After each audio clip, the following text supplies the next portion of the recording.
오늘 우리가 28장에 좀 초점을 둬서 말씀을 나눌 텐데요. 우리가 지난 시간에는 27장까지 우리가 함께 말씀을 나누었습니다. 욥이 고난을 받은 것이 뭔가 우리가 이해할 수 없는 하나님의 뜻과 섭리에 의해서 나에게 생긴 것이다. 그래서 그게 27장의 고백입니다. 내가 그냥 고난당한 것은 내 죄로 말미암아 생긴 것이 아니고 하나님의 뜻과 섭리 가운데에서 이루어진 것이다. 그러면서 오늘 28장에 뭐라고 하는가 하면은, 그러면 이런 하나님의 섭리, 인간이 어떻게 할 수 있을까? 오늘 봉독한 내용은 인간은 결코 알 수 없다고 이야기하는 거야.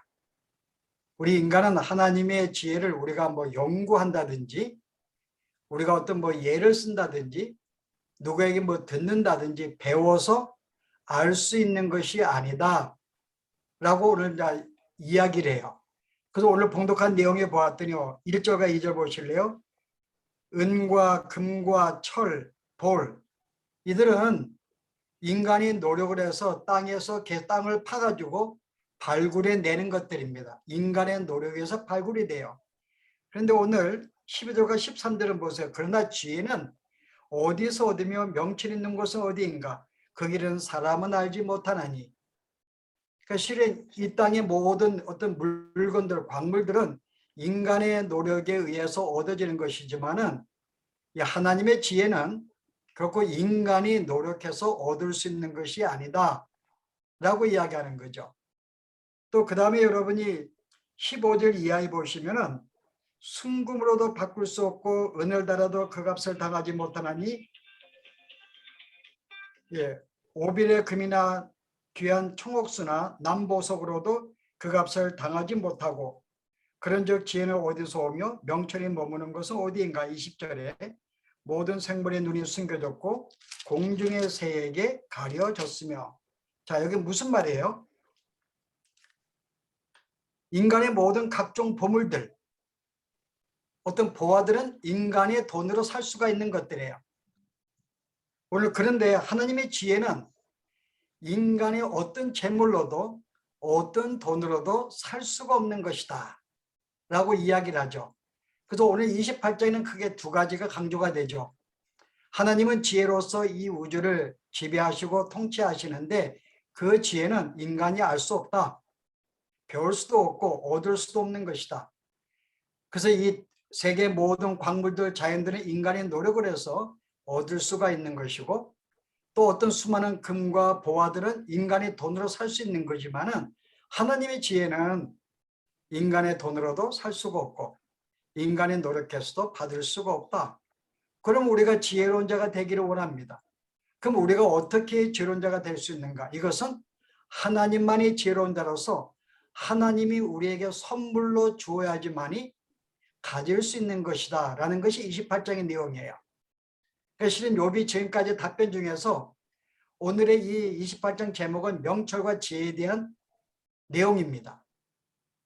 그래서 이것은 결국 내가 고난을 당하면서 결국은 모든 사람은 나로 하여금 죄로 말미암아 생겼다고 하지만은 내가 보건대 하나님의 섭리, 하나님의 지혜, 그의 뜻에 의해서 이루어진 것인데 실제 그것은 어느 인간도 알 수가 없다.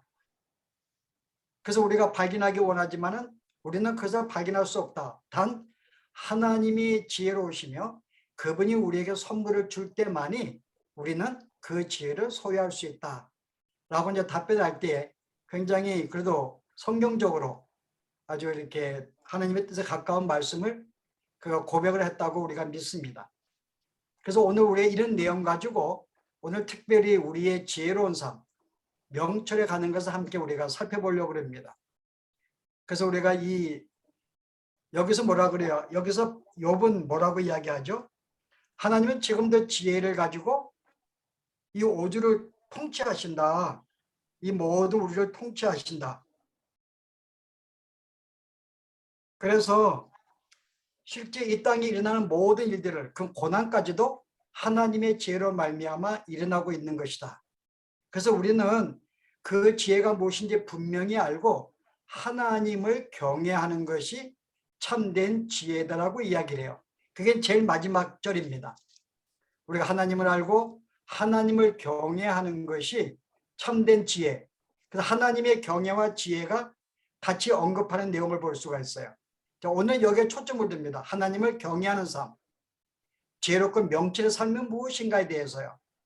자, 지금까지 이 친구들은 지혜로운 하나님을 경외하는 삶을 뭐라고 설명했어요? 하나님을 경외한다고 하는 것은 인간이 하나님 앞에 바르게 사는 것이다. 그죠? 그래서 내가 죄를 지으면 회개하는 것이고 하나님의 회개를 받아주시고 다시 나에게 축복해 주는 바로 이렇게 축복을 받는 삶, 이게 바로 하나님을 경외하는 삶이라 그래요. 근데 여기서 친구들의 고백을 잘 보면요. 자, 내가 하나님을 경외하는 결과가 뭐예요?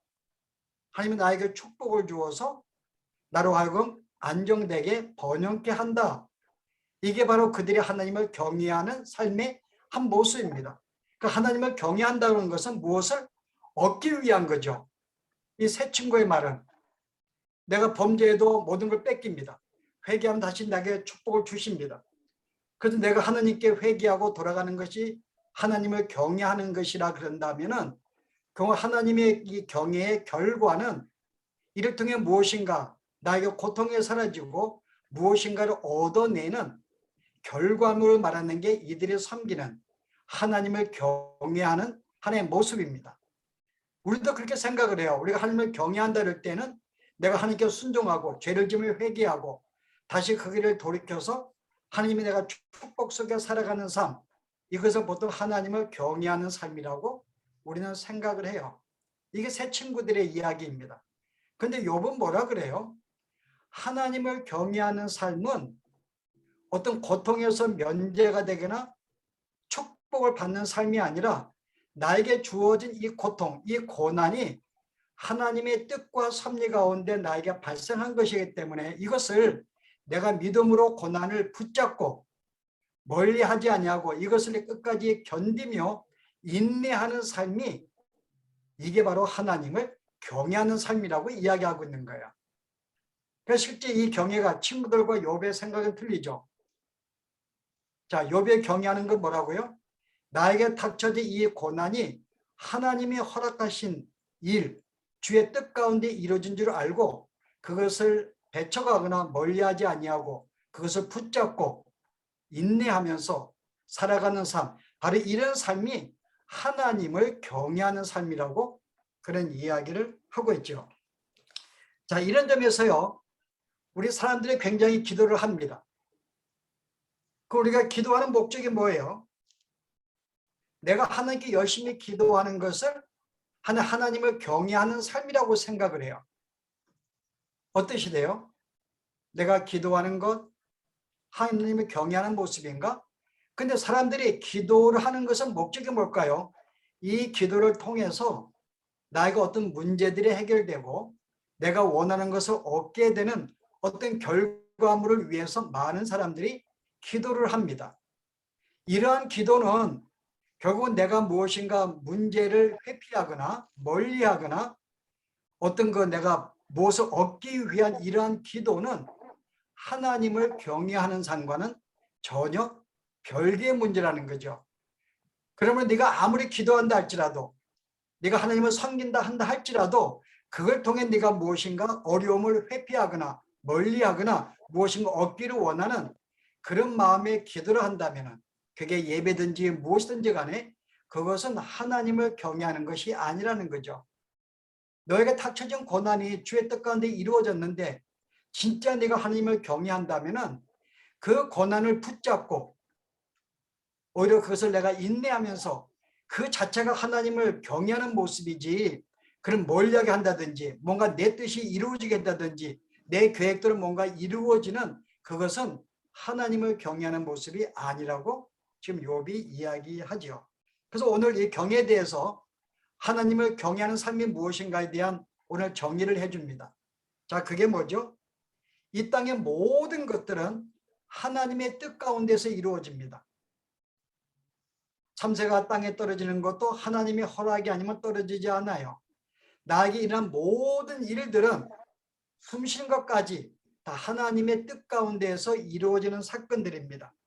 그러면은 비록 모든 게 하나님의 섭리라면은 우리 인간으로 생각할 때 나에게 닥쳐진 이 불행, 이 고통, 이 어려움도 하나님의 뜻으로 이루어진 줄 알고 어떻게 해요?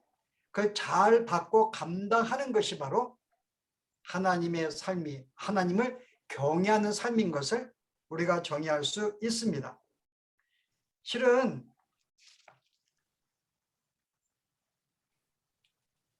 우리가 살다 보면은 하나님의 응답이 없을 수도 있고요. 우리의 기도가 응답되지 않을 수도 있어요.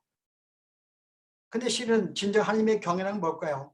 내 삶 가운데 응답이 되지 아니한다 할지라도, 내 문제가 풀리지 아니한다 할지라도, 나에게 어떤 원치 않는 일이 벌어진다 할지라도 바로 그 삶이 하나님의 뜻 가운데에서 나에게 허락된 삶인 줄 알고 그것을 붙잡고 인내하는 것, 바로 이것이 오늘 우리가 정의할 수 있는 하나님을 경외하는 삶. 이건 다른 말로 이것이 바로 참된 지혜의 삶이라는 거죠.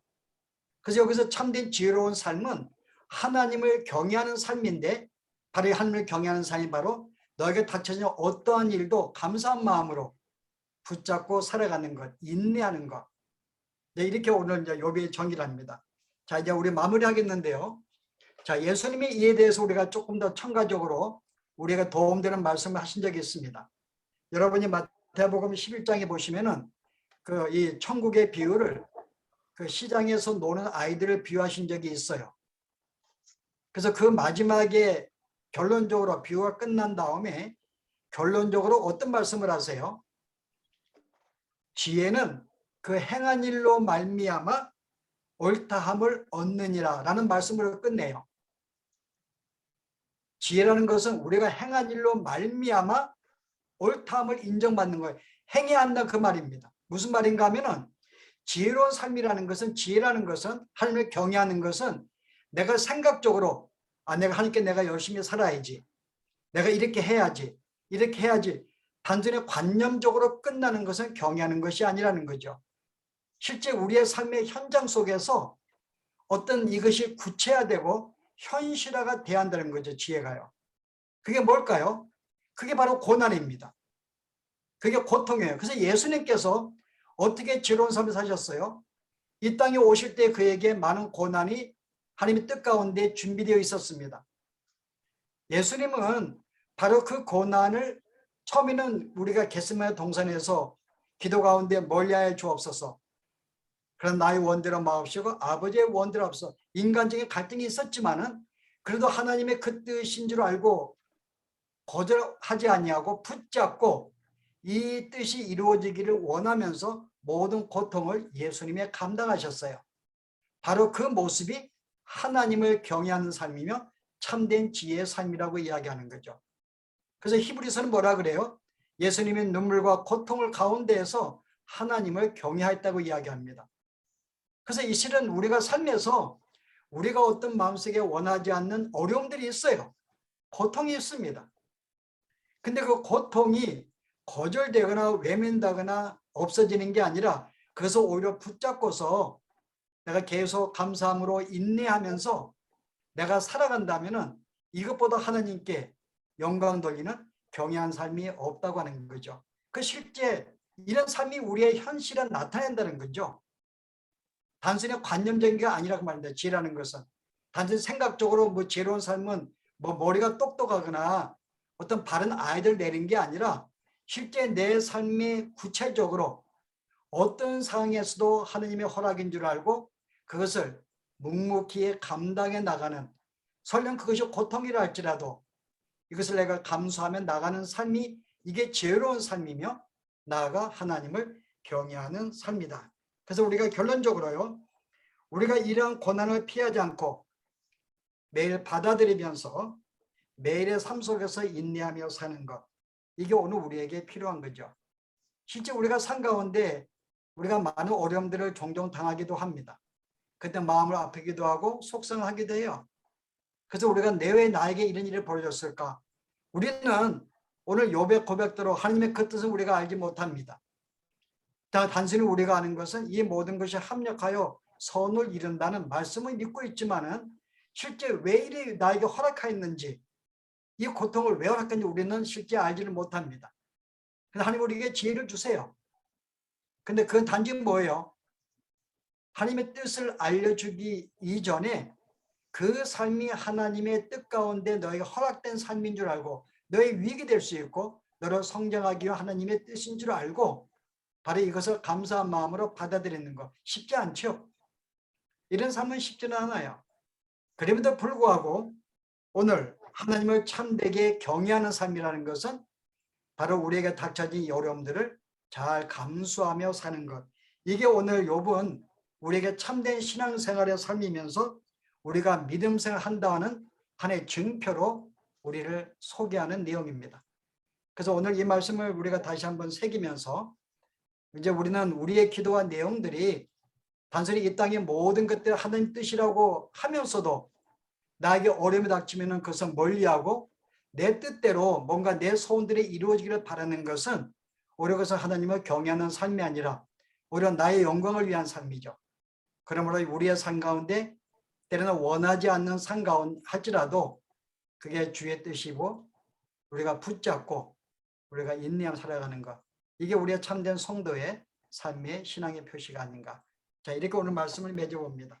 자, 오늘 말씀을 은혜로우신 하나님, 우리가 진실로 하나님을 경외하는 삶이 무엇인지를 알게 하신 하나님, 우리는 열심히 기도하여 나의 것을 얻으려고 하거나 이 땅의 어려움들을 회피하기 위한, 피하기 위한 그런 목적으로 기도하는 것이 때로는 주님을 경외하는 모습으로 생각하였는데 오늘 욥을 통하여 참으로 우리에게 허락하신 모든 이 땅의 삶들, 그게 고통이든 어려움이든 무엇이든지 간에 다 하나님의 뜻 가운데 허락된 줄 알고 그것을 믿음으로 받고 고난도 인내하며 살아가는 그 삶 자체가 하나님을 경외하는 삶인 것을 알게 하신 것 진심으로 감사합니다. 우리가 오늘 이 말씀을 붙잡고 우리의 남은 생애가 우리 이 땅에 어떠한 삶이 닥친다 할지라도 그게 하나님의 뜻인 줄 알고 또한 우리 믿는 성도들을 위한 주의 참으로 은혜의 축복의 말씀인 줄 알고 오히려 그 상을 감사하며 기쁨으로 미움도 인내하며 살아갈 수 있는 저희들의 삶이 되도록 축복하여 주시옵소서. 예수님 이름으로 기도합니다. 아멘.